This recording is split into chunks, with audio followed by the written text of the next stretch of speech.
My name's Jamie, I'm the farm supervisor here at the Donkey Sanctuary, Sidmouth.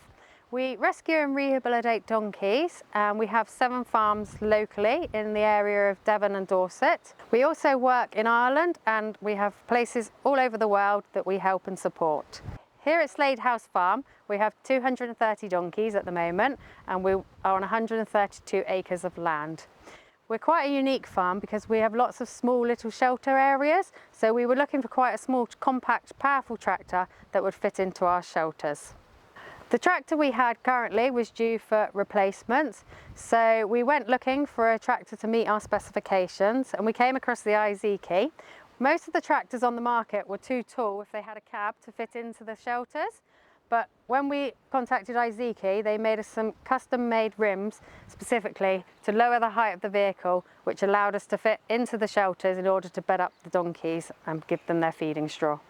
This tractor also came with an automatic pickup hitch instead of a clevis hitch, which suited our requirements, and it also has a grandma seat which meets the current health and safety and is more comfy. The electronic shuttle also makes it really easy to change direction in tight spaces. We purchased this tractor recently and the dealer support was superb, the communication was great and they went out of their way to meet our specification. The team and me are really looking forward to getting it to work and using it around the farm.